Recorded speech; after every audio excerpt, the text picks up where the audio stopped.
નમસ્કાર વિદ્યાર્થી મિત્રો, આજના આપણા ભૌતિક વિજ્ઞાનના વિડિયો સેશનની અંદર આપણો જે ટોપિક છે એ ટોપિક ચેપ્ટર નંબર 4 આપણે સ્ટાર્ટ કર્યું છે મિત્રો.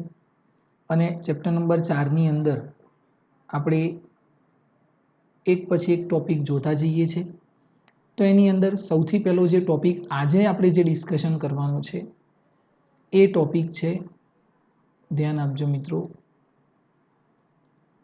પ્રકરણ નંબર 4. આજનો જે ટોપિક છે લોરેન્ટ્ઝ બળ. લોરેન્ટ્ઝ બળ ખૂબ જ મજાનો ટોપિક છે મિત્રો. આને ધ્યાનથી સમજજો કે લોરેન્ટ્ઝ બળ શું છે. લોરેન્ટ્ઝ બળની અંદર ધ્યાન આપજો મિત્રો કે સ્પેસની અંદર હું તમને એવું કહું કે જે શૂન્ય અવકાશ છે અથવા જ્યાં ખાલી જગ્યા છે ત્યાં કેટલા પ્રકારના ક્ષેત્રો આપણે જોઈ શકીએ. એટલે આપણે જોઈએ એટલે અનુભવી શકીએ. આપણે કોઈ પણ ક્ષેત્રને જોઈ તો નથી શકતા, પણ કેટલાક ક્ષેત્રોને આપણે અનુભવી શકીએ. માનો કે તમે ગ્રાઉન્ડ પર ઊભા છો તો હું એવું કહીશ કે તમે ત્રણેય પ્રકારના ક્ષેત્રને અનુભવી શકો છો. ક્ષેત્ર એટલે ફિલ્ડ. ત્રણેય પ્રકારની ફિલ્ડને તમે અનુભવી શકો છો. જેવી રીતે તમારી જોડે દળ છે, પૃથ્વી પાસે પણ દળ છે, તો તમારી અને પૃથ્વી વચ્ચે કયા પ્રકારનું ક્ષેત્ર લાગે છે? ગુરુત્વાકર્ષી ક્ષેત્ર, ગુરુત્વ ક્ષેત્ર લાગે છે. હવે શૂન્ય અવકાશની અંદર ખાલી જગ્યાની અંદર એક વિદ્યુત ભાર ગતિ કરે છે. એક વિદ્યુત ભાર ગતિ કરે છે. હવે એ વિદ્યુત ભાર ગતિ કરે છે મિત્રો, સાંભળજો, તો અથવા એક જગ્યાએ સ્થિર છે. તો વિદ્યુત ભાર હોય તો કયા પ્રકારના ક્ષેત્રને અનુભવી શકાય? ગુરુત્વાકર્ષી ક્ષેત્ર, ત્યાં આગળ જો વિદ્યુત ભાર હોય તો ત્યાં આગળ વિદ્યુત ક્ષેત્ર અને બીજું ચુંબકીય ક્ષેત્ર, આ બંને પ્રકારના ક્ષેત્રને અનુભવી શકાય. ઓકે, તો હું તમને એવું કહીશ કે સ્પેસની અંદર ત્રણેય પ્રકારના ક્ષેત્રને અનુભવી શકાય છે. હવે આપણે અહીંયા આગળ બે પ્રકારના ક્ષેત્રની ચર્ચા કરવી છે, એક વિદ્યુત ક્ષેત્ર અને બીજું ચુંબકીય ક્ષેત્ર.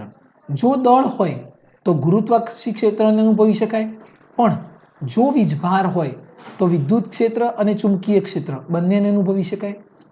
તો આપણે એક વીજભારને લઈ અને વિદ્યુત ભારને લઈ અને બે પ્રકારના ક્ષેત્રનો અભ્યાસ કરવો છે, એક વિદ્યુત ક્ષેત્ર અને ચુંબકીય ક્ષેત્ર. અને મિત્રો, આ જે લોરેન્ટ્ઝ વૈજ્ઞાનિક છે એને પણ આ બંને પ્રકારના ક્ષેત્રનો અભ્યાસ કર્યો. તો આપણે આજે લોરેન્ટ્ઝ બળનો અભ્યાસ કરવો છે. ઓકે, હવે ધ્યાન આપજો મિત્રો કે વિદ્યુત ક્ષેત્ર ક્યારે અને કયા પ્રકારના વિદ્યુત ભાર પર અનુભવાય અને ચુંબકીય ક્ષેત્ર ક્યારે અને કયા પ્રકારના વિદ્યુત ભાર પર અનુભવાય છે.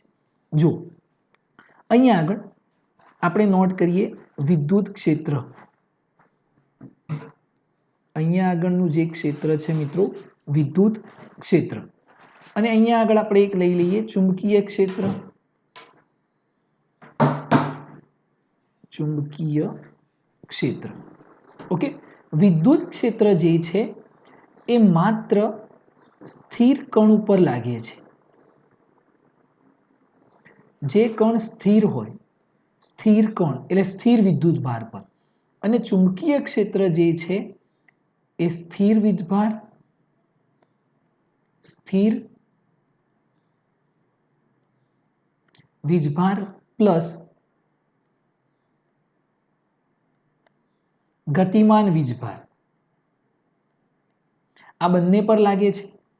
સ્થિર વીજભાર અને ગતિમાન વીજભાર બંને પર લાગે છે, કણ કો અથવા વીજભાર કો. તો વિદ્યુત ક્ષેત્ર એ માત્ર સ્થિર કણ પર લાગશે, પણ ચુંબકીય ક્ષેત્ર એ સ્થિર વીજભાર અને ગતિમાન વીજભાર બંને પર લાગે છે. હવે વિદ્યુત ક્ષેત્ર હોય તો એના કારણે લાગતું બળ કેટલું? તો વિદ્યુત ક્ષેત્રના કારણે લાગતું બળ એ તમે ચેપ્ટર નંબર 1ની અંદર ભણેલા છો કે F is equal two Q into E. આટલું બળ લાગે છે. આ કોના કારણે? વિદ્યુત ક્ષેત્રના કારણે. ચુંબકીય ક્ષેત્રના કારણે લાગતું બળ એને આપણે આગળના લેક્ચરની અંદર સ્ટડી કર્યું છે. એ કેટલું બળ છે? તો ચુંબકીય ક્ષેત્રના કારણે લાગતું બળ જે છે મિત્રો ઇઝ ઇક્વલ ટુ Q. અહીંયા આગળ આપણે એને નોટ કરીએ V ક્રોસ B મિત્રો. તો ચુંબકીય ક્ષેત્રના કારણે લાગતું બળ અને વિદ્યુત ક્ષેત્રના કારણે લાગતું બળ એ તમને અહીંયા દેખાય છે. વિદ્યુત ક્ષેત્રના કારણે લાગતું બળ એ તમે ચેપ્ટર નંબર 1 ની અંદર ભણેલા છો મિત્રો. તો અહીંયા આ બંને પ્રકારના બંનેને કારણે લાગતા બળ છે. અહીંયા B છે મિત્રો. આ શું છે? B. ઓકે. તો એક બળ આ છે જે ચુંબકીય ક્ષેત્રના કારણે લાગે છે અને બીજું બળ આ છે જે વિદ્યુત ક્ષેત્રના કારણે લાગે છે મિત્રો. ઓકે. ચલો હવે અહીંયા બીજી વસ્તુ કે જો કણ સ્થિર હોય તો બંને પ્રકારના ક્ષેત્ર લાગી શકે. એક વિદ્યુત ક્ષેત્ર પણ લાગે અને ચુંબકીય ક્ષેત્ર પણ લાગે. પણ જો કણ ગતિ કરતો હોય તો માત્ર ને માત્ર કયા પ્રકારનું ક્ષેત્રનું બળ લાગે? ચુંબકીય ક્ષેત્રનું. ઓકે. હવે ધ્યાન આપજો મિત્રો. અહીંયા આગળ લોરેન્ટ્ઝ જે સાયન્ટિસ્ટ છે એને શું કર્યું? આ બંને પ્રકારના ક્ષેત્રનો અભ્યાસ કર્યો અને બંને ક્ષેત્રના કારણે લાગતું જે બળ છે એને નામ આપી દીધું લોરેન્ટ્ઝ બળ. તો લોરેન્ટ્ઝ બળે આપણને જે સૂત્ર આપ્યું અને જે સમજાવ્યું, તો લોરેન્ટ્ઝે શું કર્યું કે લોરેન્ટ્ઝ બળ આપણે કોને કહીશું? તો ધ્યાન આપજો મિત્રો. લોરેન્ટ્ઝ બળ ઇઝ ઇક્વલ ટુ વિદ્યુત, અહીંયા ધ્યાન આપજો, વિદ્યુત ક્ષેત્રના કારણે લાગતું બળ પ્લસ અહીંયા આગળ ચુંબકીય ક્ષેત્રને કારણે લાગતું બળ. આ બંનેને ભેગા કરી દીધા. તો વિદ્યુત ક્ષેત્રના કારણે લાગતું બળ કેટલું છે? Q ઇન્ટુ E મિત્રો. અને ચુંબકીય ક્ષેત્રના કારણે લાગતું બળ કેટલું છે? Q અહીંયા આગળ V ક્રોસ B. ઓકે. અહીંયાથી હું Q ને કોમન લઈ લઉં. Q ને કોમન લઈ લઈએ તો અંદર શું આવશે મિત્રો? વિદ્યુત ક્ષેત્ર E plus V cross B મિત્રો. તો અહીંયા આપણે જે યાદ રાખવાનું છે કે આને આપણે કહીએ છીએ લોરેન્ટ્ઝ બળ. શું કહીએ છીએ મિત્રો? લોરેન્ટ્ઝ બળ. યાદ રહેશે. તો અહીંયા આગળ આ સદિશ છે તો આને આપણે નામ આપી દઈએ લોરેન્ટ્ઝ બળ. એટલે અહીંયા આ લોરેન્ટ્ઝ બળનું સૂત્ર થઈ ગયું મિત્રો. ઓકે. સમજાઈ જશે. તો લોરેન્ટ્ઝે શું કર્યું? બંને પ્રકારના ક્ષેત્રોને મિક્સ કરી અને અહીંયા એક બળ આપી દીધું જેને આપણે કહીએ છીએ લોરેન્ટ્ઝ બળ. Q E plus V cross B. સમજાઈ જશે મિત્રો. ઓકે. હવે થોડાક આગળ વધીએ આ ટોપિકની અંદર. તો અહીંયા આપણે બીજો એક પોઈન્ટ સમજવું છે અને એ પોઈન્ટ ખૂબ જ મજાનો પોઈન્ટ છે કે આપણે વાહક તારને જોયું છે. વાહક તાર. માની લો કે અહીંયા આ એક વાહક તાર છે, આ એક વાહક તાર છે. સમજો મિત્રો. આ એક વાહક તાર છે. આપણે એને આ રીતે નોટ કરી દઈએ. આ વાહક તારને આ રીતે લઈ લઈએ. થોડુંક મોટું લઈ લઈએ. ઓકે. આ વાહક તાર છે. આ વાહક તારને આપણે એક બેટરી સાથે જોઈન્ટ કરી દીધું. બેટરી સાથે જોઈન્ટ કરી દીધું. બરાબર છે મિત્રો. આ પ્લસ આ માઇનસ. એક બેટરી સાથે એને જોઈન્ટ કરી દીધું. હવે જ્યારે એને બેટરી સાથે જોઈન્ટ કરીએ છીએ મિત્રો તો એની અંદર ચાર્જ જે છે એ વીજભાર જે છે એ ગતિ કરશે. બરાબર છે. પ્લસ ટુ માઇનસ આ વીજભાર શું કરશે? ગતિ કરશે. ઓકે. હવે અહીંયા આગળ ધ્યાન આપજો મિત્રો. આપણે સર્કિટ કમ્પ્લીટ કરી દઈએ. ઓકે. હવે સમજો. આ જે વાહક તાર છે એને આપણે કહીએ છીએ વિદ્યુત ભારિત વાહક તાર. વિદ્યુત ભારિત વાહક તાર. બરાબર છે. અથવા તો જે વાહક તાર પ્રવાહને લઈ જાય છે, પ્રવાહ ધારિત વાહક તાર. આને આપણે નામ આપી દઈએ વાહક વિદ્યુત ભારિત વાહક તાર પણ કહી શકાય. પણ આને હું અહીંયા નામ આપું છું, આ જે વાહક તાર છે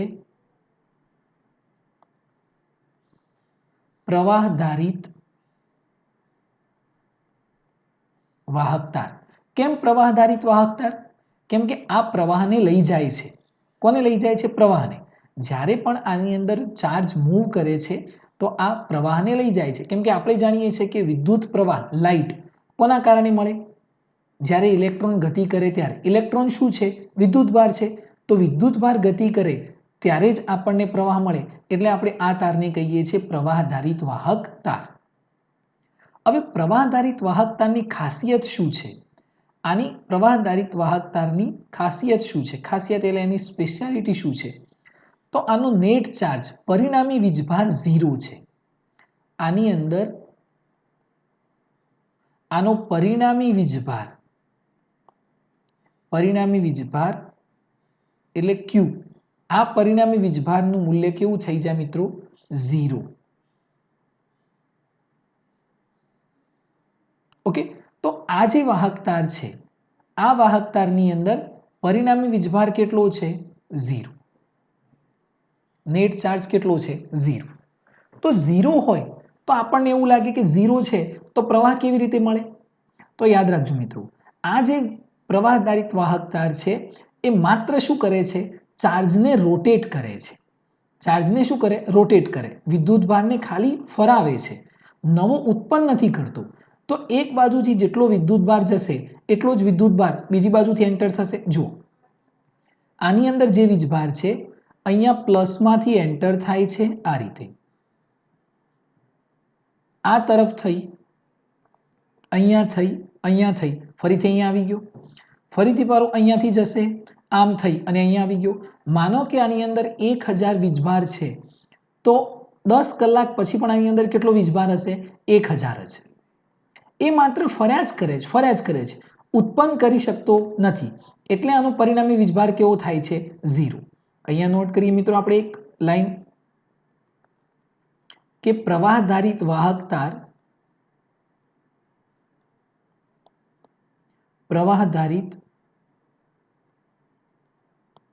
વાહકતાર માત્ર વીજભારને રોટેટ કરે છે. રોટેટ કરવું એટલે ફેરવવું, રોટેટ કરે છે. માટે એનો પરિણામી જે વીજભાર છે, પરિણામી charge Q is equal two કેટલો થઈ જાય છે મિત્રો? 0. ઓકે, અને એ માત્ર શું કરે છે? રોટેટ કરે છે. યાદ રહેશે? ઓકે, એટલા માટે આનો વીજભાર કેવો છે? 0. નવો ઉત્પન્ન કરી શકતો નથી. ઓકે, હવે જો આનો વીજભાર આપણે 0 લઈએ, આ વાહકતાની અંદર વીજભાર 0 છે. જો 0 વીજભાર હોય તો મને કોઈ કહેશે કે આના ઉપર કયા પ્રકારનું બળ લાગશે? કયા પ્રકારનું બળ લાગશે? વિદ્યુત ક્ષેત્રના કારણે લાગતું બળ કે ચુંબકીય ક્ષેત્રના કારણે લાગતું બળ? કેમ કે બંનેની અંદર તમે જોઈ શકો છો મિત્રો કે અહીંયા આગળ આ જે બળ છે આની અંદર પણ પરિણામી વીજભાર Q છે અને અહીંયા પણ પરિણામી વીજભાર Q છે. જો આ Q 0 હોય તો આ બળ પણ 0 થઈ જાય અને આ બળ પણ 0 થઈ જાય. બરાબર છે મિત્રો? તો અહીંયા આપણે પહેલા વિદ્યુત ક્ષેત્ર લઈએ.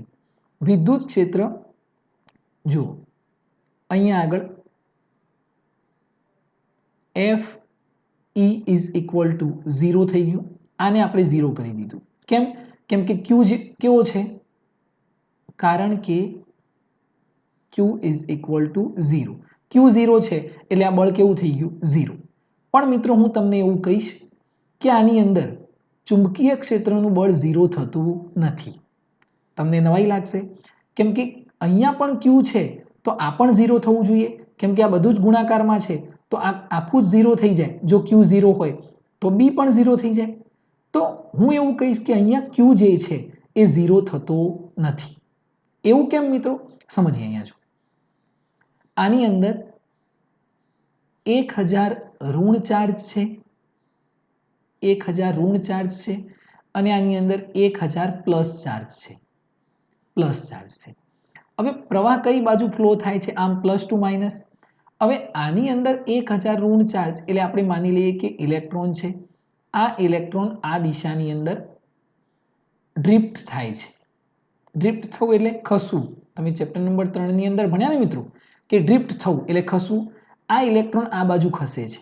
હવે એની વચ્ચે અહીંયા આગળ પોઝિટિવ ચાર્જ P છે, ધન વીજભાર P છે. જેટલો ધન એટલો જ ઋણ હોય છે મિત્રો. તો અહીંયા આગળ પ્લસ P છે.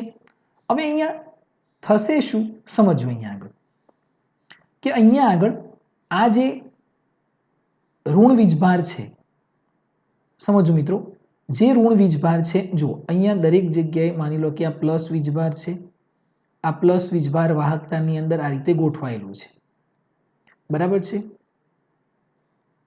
અને ઇલેક્ટ્રોન અહીંયા છે, આ ઇલેક્ટ્રોન છે. આપણે જાણીએ છીએ કે ધન વીજભાર એ ઋણ વીજભારની સાપેક્ષે ખૂબ જ ભારે કણ છે, હેવી પાર્ટિકલ છે. હવે ભારે કણ એ ગતિ કરી શકતા નથી, મૂવ કરતા નથી, એટલે આ ધન વીજભાર ક્યાં રહે છે? ત્યાં જ રહે છે. પણ આ ઋણ વીજભાર આમ ગતિ કરે છે, આમ ગતિ કરે છે, અસ્તવ્યસ્ત શું કરે છે? ગતિ કરે છે. એટલે આ વાહકતાની અંદર માત્ર ઋણ વીજભાર ગતિ કરે છે, ધન વીજભાર ગતિ કરતો નથી. હવે આપણો પ્રશ્ન છે કે વિદ્યુત ક્ષેત્રનું બળ 0 થઈ ગયું તો ચુંબકીય ક્ષેત્રનું કેમ ન થયું? તો ચુંબકીય ક્ષેત્રની અંદર શું છે મિત્રો? વેલોસિટી. શું છે? વેલોસિટી, વેગ છે. અને આ કયો વેગ છે? ડ્રિફ્ટ વેગ. ડ્રિફ્ટ વેગ. તો અહીંયા ઇલેક્ટ્રોન શું કરે છે? ડ્રિફ્ટ કરે છે પોઝિટિવ ચાર્જ તરફ. એટલે આના ઉપર આનો ચુંબકીય ક્ષેત્રનું બળ અલગ અલગ લાગે છે. આ 1000 ઉપર અલગથી લાગે અને આ 1000 ઉપર અલગથી લાગે. આ 1000 એ ગતિ કરતા નથી, એટલે એનો વેગ 0, તો એનું ચુંબકીય ક્ષેત્રનું બળ કેવું? 0. પણ આ 1000 કણ ગતિ કરે છે, એટલે એની જોડે શું છે મિત્રો? વેગ છે. અને એની જોડે વેગ છે, પરિણામે એના ઉપરનું ચુંબકીય ક્ષેત્રનું બળ 0 થતું નથી. ખ્યાલ આવે છે મિત્રો? તો અહીંયા નોટ કરીએ આપણે કે ઋણ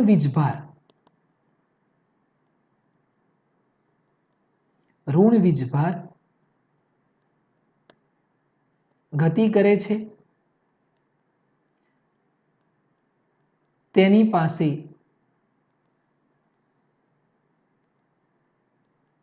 ડ્રિફ્ટ વેગ છે, માટે ચુંબકીય ક્ષેત્રનું બળ does not equal to 0 થતું નથી. તો આ બળ કેટલું લાગશે? હવે આની અંદર જુઓ, આની અંદર જે છે આ તમે જોઈ શકો છો, આ જે લોરેન્ટ્ઝ બળનું સૂત્ર છે એમાંથી આ ઇલેક્ટ્રિકલ ફોર્સ કેવું થઈ ગયું? 0. અહીંયા 0 થઈ ગયું. તો હવે આ સૂત્ર શું બનશે? તો હવે જે લોરેન્ટ્ઝ બળનું સૂત્ર છે એ સૂત્ર અહીંયા આપણે નોટ કરીએ.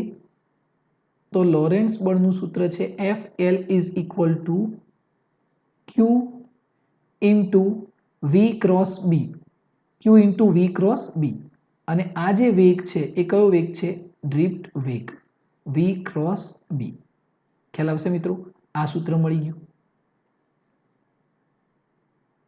ઓકે, હવે સમજો, અહીંયા હું T વડે ગુણું, આ સમીકરણને હું T વડે ગુણું અને T વડે ભાગું, તો ધ્યાન આપજો, આ સૂત્ર શું બનશે?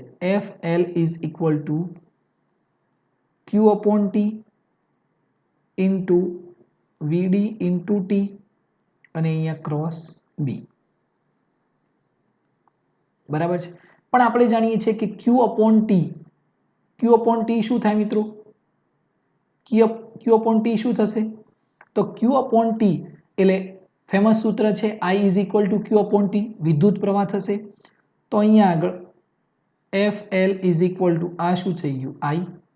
ચલો, વેગ ગુણ્યા સમય, ઝડપ ગુણ્યા સમય, ઝડપ બરાબર અંતર ભાગ્યા સમય.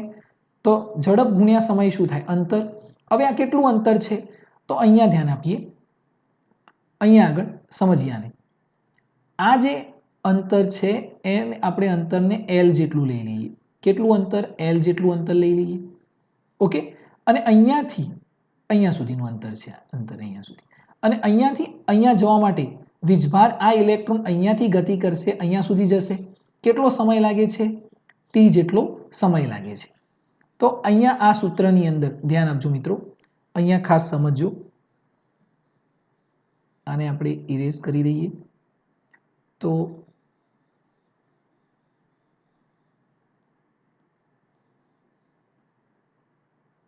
અહીંયાથી ઓકે, ફરીથી ચાલો, હવે અહીંયા શું થશે? અંતર થશે. કેટલું અંતર? તો એ અંતર છે L જેટલું, એટલે L જેટલું અંતર. અને અહીંયા શું છે? ચુંબકીય ક્ષેત્ર B.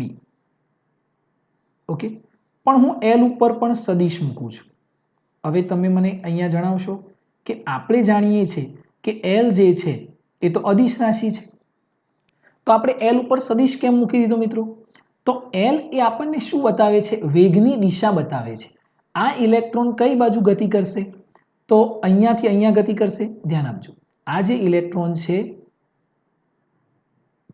અહીંયાથી અહીંયા સુધી ગતિ કરશે આમ, એટલે આ બાજુથી આમ, બરાબર છે. અને આ કેટલું અંતર છે? એલ. તો વેગ કઈ દિશામાં છે? અહીંયાથી અહીંયા, એલ તરફ આ બાજુ દિશામાં છે. ઓકે, તો એલ એ વેગની દિશા આપણને બતાવે છે. તો આપણને આ એક સૂત્ર મળી ગયું, FL is equal to IL into B. હવે આનું જો આપણે મૂલ્ય લખીએ, શું નોટ કરીએ મિત્રો? મૂલ્ય. તો મૂલ્ય શું થાય? તો આનું મૂલ્ય થશે માનાંકમાં IL બી સાઇન થીટા. આ સૂત્ર થઈ ગયું મિત્રો. ઓકે, તો અહીંયા આપણે આ એક પોઈન્ટ યાદ રાખવાનો છે કે F is equal to IL B sine theta. આની દિશા પણ અહીંયા તમે આની દિશા જાણવી હોય તો L કોની દિશા બતાવે છે? V ની, બરાબર છે. તો L એ ડ્રિફ્ટ વેગની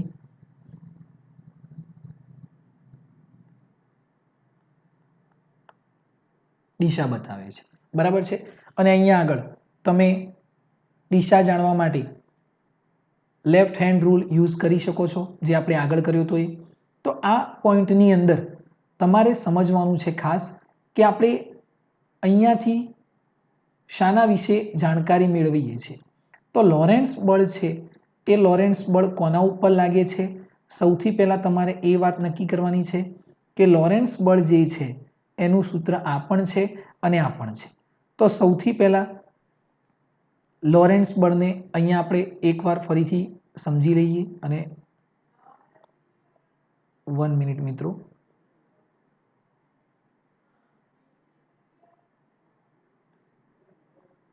ચલો હવે અહીંયાથી આટલું ખ્યાલ આવી ગયું મિત્રો. તો ગતિમાન વીજભાર હોય તો એના ઉપર માત્ર ચુંબકીય ક્ષેત્રનું બળ લાગે, અને સ્થિર વીજભાર હોય તો એના ઉપર ચુંબકીય ક્ષેત્રનું બળ પણ લાગે અને ગતિમાન બળ પણ લાગે છે. ઓકે, આને આ રીતે આપણે બંને ભાગને અલગ કરીએ એટલે તમને સમજવાની અંદર તકલીફ ન પડે. ઓકે, આટલું સમજાઈ જશે મિત્રો. ચાલો એના પછી બીજું નોટ કરીએ આપણે. અહીંયા આગળ આપણે થોડુંક બીજું સમજવું છે કે લોરેન્ટ્ઝ બળના કારણે ચાર્જ ઉપર જે બળ લાગે છે એને આપણે ફરીથી અહીંયા સમજવાનો પ્રયત્ન કરીએ, અથવા વીજભાર જે છે એના વિશે આપણે થોડુંક વધુ જાણવાનો પ્રયત્ન કરીએ. તો આપણે જે જાણવું છે, ધ્યાન આપજો, અહીંયા નોટ કરીએ.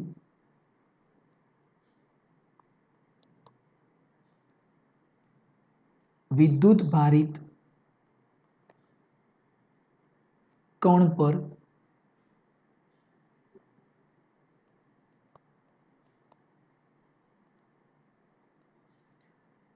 લોરેન્ટ્ઝ બળની અસર.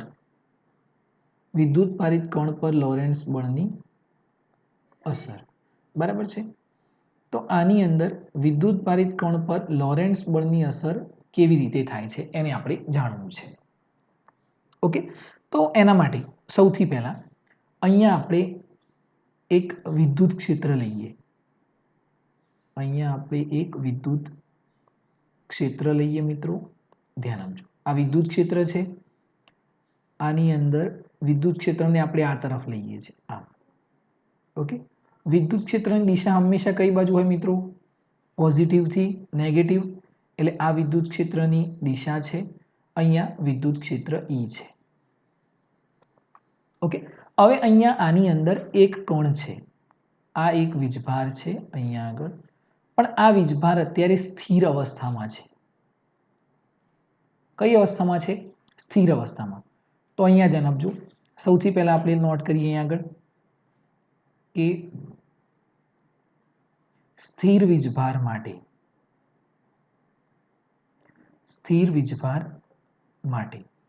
સ્થિર વીજભાર માટે આપણે ચર્ચા કરીએ છીએ મિત્રો. તો આ વીજભાર સ્થિર છે. આ વીજભાર સ્થિર છે તો એના ઉપર લાગતું વિદ્યુત ક્ષેત્રનું બળ કેટલું? કેમ કે સ્થિર વીજભાર પર કયું બળ લાગે? વિદ્યુત ક્ષેત્રનું બળ લાગે મિત્રો. તો આના ઉપર લાગતું બળ કેટલું? તો આના ઉપર લાગતું બળ, ધ્યાન આપજો મિત્રો, આ જે બળ લાગે છે Fe is equal to Q into E, આટલું બળ લાગે. ઓકે, તો આના કારણે આ જે સ્થિર વીજભાર છે એના ઉપર આટલું બળ લાગે મિત્રો. આટલું બળ લાગે તો બળ લાગવાથી એની અંદર પ્રવેગ ઉત્પન્ન થાય. તો પ્રવેગ કેટલો ઉત્પન્ન થશે મિત્રો? પ્રવેગ એ આપણે એક્સેલરેશન કહીએ ને, પ્રવેગ બરાબર શું થાય? બળ ભાગ્યા દળ. બળ કેટલું છે? Q into E અપોન દળ કેટલું છે મિત્રો? M. આટલો પ્રવેગ લાગે છે. ઓકે, હવે પ્રવેગ લાગે, આ કણ કેવો છે? સ્થિર, એટલે એનો પ્રારંભિક વેગ કેવો છે? 0. અહીંયા પ્રારંભિક વેગ કેવો છે? 0. તો આનો અંતિમ વેગ કેટલો મળે? તો અંતિમ વેગનું આપણે સૂત્ર જાણીએ છીએ v² - u² બરાબર 2as. તો v² u0 છે એટલે 2as આવશે. તો અહીંયા આગળ 2a into s, s ને આપણે ઘણી જગ્યાએ x પણ લખીએ છીએ. આ સૂત્ર થઈ ગયું. તો અહીંયા v is equal to, સૂત્ર શું મળશે? v is equal to 2a into s. આ સૂત્ર મળી ગયું મિત્રો. તો અહીંયા આગળ એના કારણે આનો વેગ આટલો વધે છે. વિદ્યુત ક્ષેત્રના કારણે આનો વેગ આટલો વધે છે. બરાબર છે? ઓકે, હવે આપણે બીજો પોઈન્ટ નોટ કરીએ. અને બીજો જે પોઈન્ટ આપણે નોટ કરીએ છીએ એ પોઈન્ટને આપણે અહીંયા બાજુમાં નોટ કરીએ. હવે આપણે લઈએ છીએ ગતિમાન વીજભાર માટે.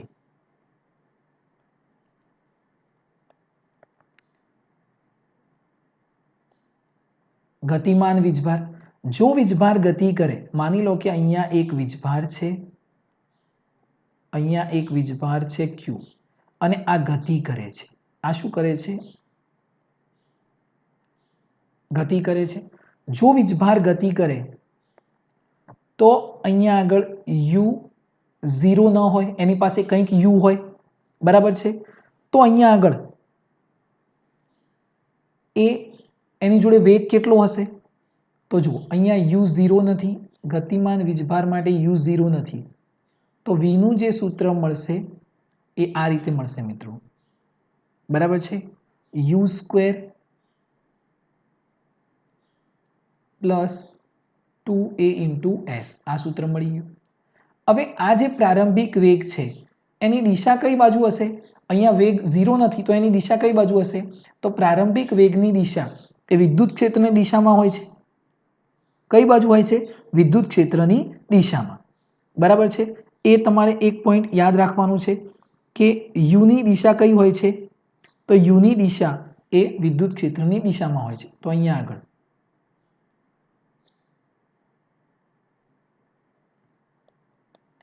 પ્રારંભિક વેગ u ની દિશા e તરફ હોય છે, એટલે e ની દિશા તરફ હોય છે. ઓકે, આ યાદ રહેશે મિત્રો. ચાલો, એના પછી હવે અહીંયા બીજો એક પોઈન્ટ આપણે સમજીએ કે આ વીજભાર જો ઉલટી દિશાની અંદર ગતિ કરતો હોય તો, માનો કે અહીંયા એક ચાર્જ છે આ, અને એ વિદ્યુત ક્ષેત્રની વિરુદ્ધ દિશામાં ગતિ કરે છે. વિદ્યુત ક્ષેત્રની વિરુદ્ધ દિશામાં. અહીંયા નોટ કરીએ. જુઓ, ગતિમાન વીજભાર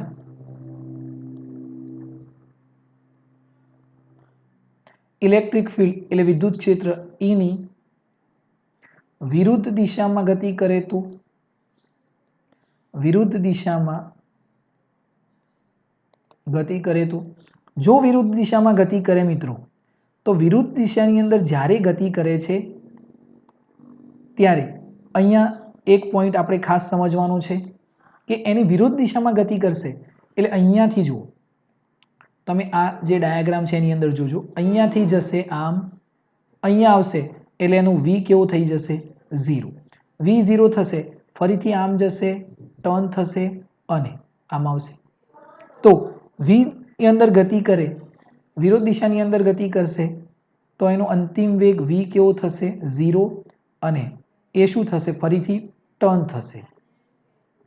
ટર્ન અને ટર્ન કઈ બાજુ થશે ફરીથી રિવર્સ દિશામાં થશે, રિવર્સ દિશાની અંદર. ઓકે, એટલે આમ ફરીને આમ આવશે, તમે ડાયાગ્રામની અંદર જોયું. ઓકે, અને ફરીથી પાછું શું થશે પ્રવેગિત થશે અને શું થશે પ્રવેગિત થઈ જશે ફરીથી પાછો. ઓકે, કેમ કે હવે એની દિશા અહીંયા તમે જોયું એમ કે આ આમ જતો હતો એટલે પ્રવેગિત થયો, એ જ રીતે આ આમ ફરીને પાછો આમ આવ્યો એટલે પ્રવેગિત થવાનું જ છે. ઓકે, હવે માની લો કે કોઈ કણ, કોઈ જે કણ છે એ આ દિશાની અંદર આમ ગતિ કરે છે તો વિદ્યુત ક્ષેત્ર સાથે કંઈક એંગલ બનાવે છે. હવે એનો પ્રારંભિક વેગ u છે તો આ જે ઘટક છે એ કયો થશે u cos થીટા અને અહીંયા જે ઘટક છે આ ઘટક કયો થશે u sin થીટા. તો મને કોઈ કહેશે જો કણ વિદ્યુત ક્ષેત્રમાં થીટા કોણે ગતિ કરે, થીટા કોણે ગતિ કરે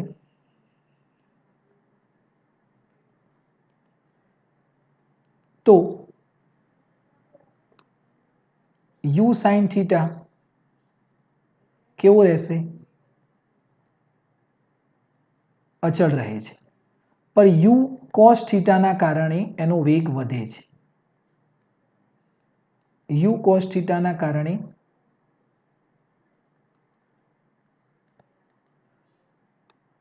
તેનો વેગ શું થાય છે મિત્રો વધે છે.